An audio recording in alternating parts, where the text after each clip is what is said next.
Bonjour à toutes, bonjour à tous, bienvenue sur notre plateforme d'Écho d'en haut.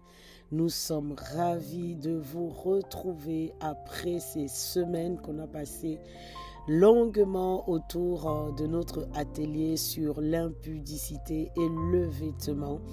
Nous croyons tout simplement que chacun a pu profiter de ces temps d'enseignement, d'édification, et puis que vraiment dans chacune de nos vies, le Seigneur nous a accordé la grâce par la connaissance qu'il nous a apportée au travers de cet atelier, de pouvoir réajuster, aligner en tout cas nos habitudes vestimentaires afin que Dieu soit toujours au centre de nos vies et qu'il soit toujours vu, glorifié au travers de ce que nous sommes. Donc aujourd'hui, nous revenons un peu à notre rythme normal de nos publications où on répond en tout cas à vos questions. Vous savez vous-même combien nous prenons à cœur ces temps où nous répondons à toutes les questions qui nous sont remontées. Et aujourd'hui, nous allons réfléchir, analyser la question autour de est-ce que deux personnes de personnalités différentes peuvent-elles s'unir, ça peut aller, ça peut matcher dans le mariage ou pas. Alors, ce sont peut-être des très très grands mots, le mot personnalité ou encore tempérament. Au fait, ça veut dire la même chose. Alors, on va essayer de raccourcir tout ça ou d'expliquer tout ça un peu de manière très simple. On m'a toujours dit, si tu veux te faire comprendre, il faut parler de sorte qu'un enfant de 4 ans puisse te comprendre. Donc, si je suis face à un enfant de 4 ans qui me demande une histoire de personnalité ou encore de caractère, qu'est-ce que je lui dis? Alors, si chacun de nous a des choses chez soi, je prends l'exemple comment je peux prendre l'exemple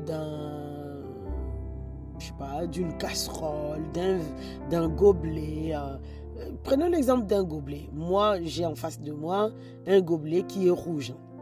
Voilà, ça c'est mon gobelet, il est rouge. Alors, dans le gobelet, il y a deux parties. Il y a la partie fondamentale qui est sa fonction de gobelet au fait.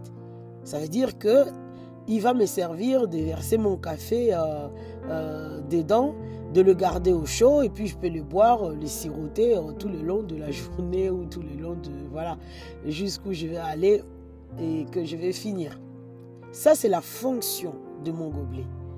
À côté de ça, de sa fonction, mon gobelet est rouge. Donc, le même gobelet que j'ai, qui aura la même fonction, on peut le retrouver décliné en plusieurs couleurs. Le même gobelet, on peut le retrouver en bleu, en rouge, en jaune, en noir, tout ce que vous voulez comme couleur. D'accord? Maintenant, pour ramener cet exemple de gobelet qui a sa fonction de gobelet qui me sert à boire mon café chaud et qui est coloré avec une couleur particulière, si on ramène ça dans le domaine de tempérament, caractère, personnalité, ça veut dire que nous, êtres humains, créés à l'image de Dieu, nous avons comme caractéristique principale, fondamentale, c'est l'image de Dieu. Le caractère de Dieu, la nature de Dieu. C'est ce qu'on appelle communément le caractère. Là, une personne on est tous censés appeler à manifester l'image de Dieu, mais on va voir que une personne va beaucoup plus développer la patience, une autre va vraiment être, axée, sa nature, c'est vraiment la douceur incarnée. Il y en a d'autres, ce sera lui là, elle là, c'est vraiment la sagesse incarnée. Mais on a quand même tout ça du caractère fondamentale de qui nous sommes issus, c'est-à-dire Dieu. Ça, c'est notre caractère. Et tous les êtres humains créés à l'image de Dieu ont cette caractéristique-là tamponnée en eux qui se manifeste. Ça, c'est le côté caractère. De l'autre côté, comme mon gobelet, la coloration du gobelet, pour nous humains, ça va être notre personnalité. C'est-à-dire, on va trouver des gens colorés rouge, on va trouver les gens colorés gris, on va trouver les gens colorés noir. Quand je dis toutes ces couleurs-là, c'est pas sur leur peau, faisons très attention.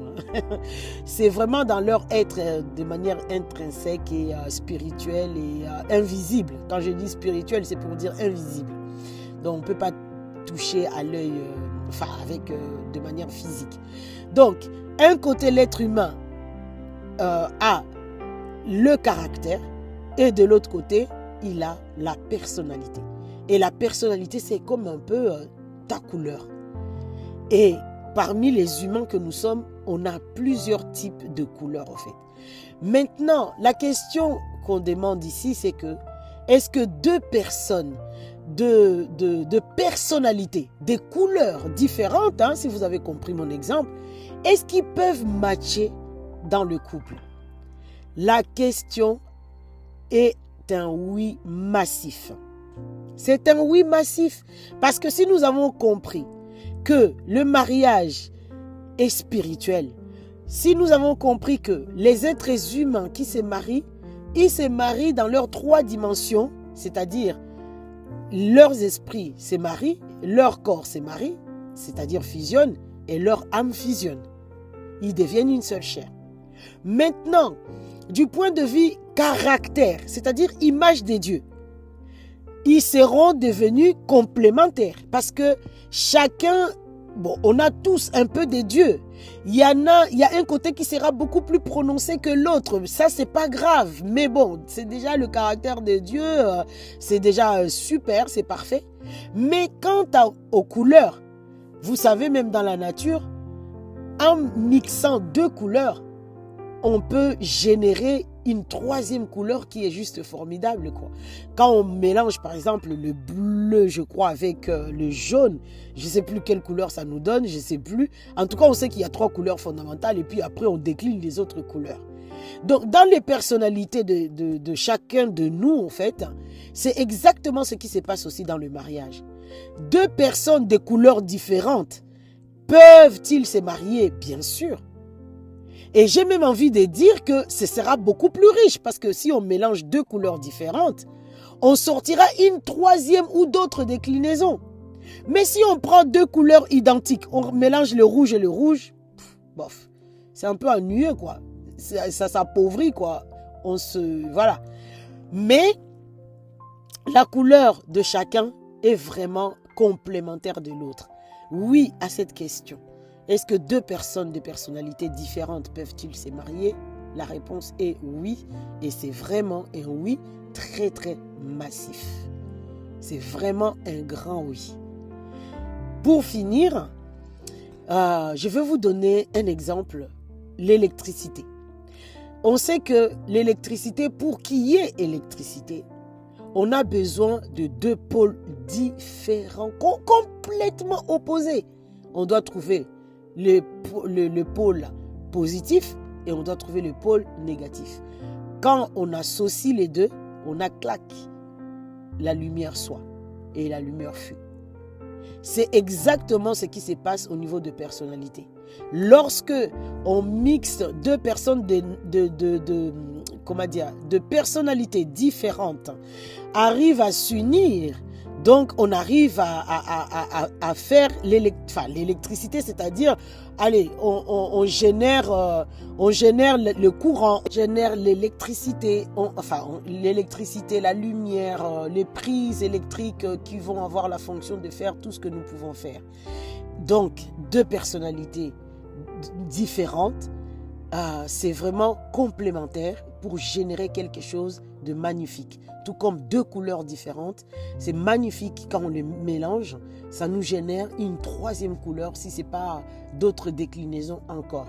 Donc, voilà ce que nous pouvons répondre concernant cette question. Est-ce que deux personnes, des personnalités différentes peuvent se marier? La réponse est oui, et d'ailleurs c'est très très conseillé. C'est très ennuyeux en tout cas de s'unir à quelqu'un qui est comme vous, un clone, une copie de vous.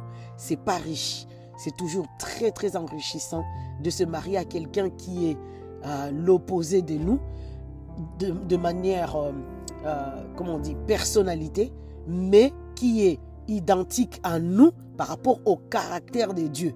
Vous voyez la subtilité, la différence. En tout cas, voilà la réponse que nous pouvons apporter à cette question. Merci à vous de nous avoir suivis. Au nom de toute l'équipe Écho d'en haut, nous vous souhaitons une excellente journée et à nous revoir à notre prochain écho. Au revoir.